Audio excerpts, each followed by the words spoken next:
It used to be the very first Ashmolean museum in 1683.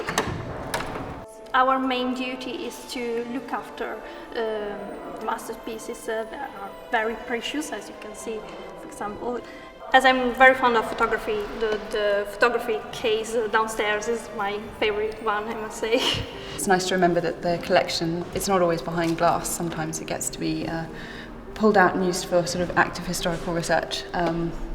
This is a particularly interesting object, so hopefully when our researcher comes we'll be able to find out a little bit more about it.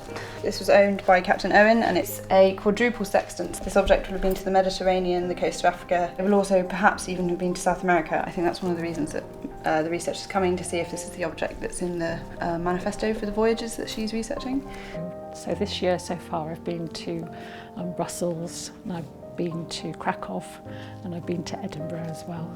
My job is items travelling over the country, and there's the opportunity to walk, see places and meet colleagues elsewhere, but so yeah, all of that, but yeah, we do work quite hard, quite long hours doing the travelling side. Right. I think the original concept was to come up with a quirky donations box, and this was a really good idea. So we've got a working coin on it. Let's see what happens when I open this blind here. So there you can see the image outside there. Okay, I'd like you to do a drawing roughly of the same scene, and then to swap over halfway so that you both have a go at using the cameras. What? We're really keen, certainly as a school and an art department, to give students that experience, to get them into the habit as well of going to museums and to do something to learn about science. They learn a hell of a lot, have a lot of fun, and they're doing something which will enrich their lives. Conservation is actually just maintaining the object in a safe state. You're not restoring it to its former glory.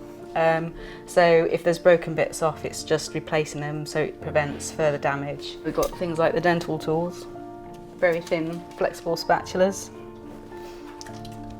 a variety of tweezers, always useful, scalpels. The invigilator asked me to modify posters, and curators ask me to do things for the exhibitions. I do panels, posters. So this exhibition we're in is about a single person. It's a centenary exhibition about a physicist from the early 20th century, Henry Moseley, who was killed at Gallipoli when he was in his 20s, so a very young scientist. He's presented here, we have images of him, we've got things from his education. There is a challenge in a museum like this to try and get over the ideas and the processes and the practices that are involved. And we think it's really quite important to have some human presentation, some human element that a visitor can think, I can latch onto that. And so we might be thinking about how to light something as well as what it is that is being chosen. And you might be thinking about the images that go with it as well as the text. As a person here, it gives you more of a sense of involvement in the overall story. It's quite a varied job. I'm glad I don't work in an office.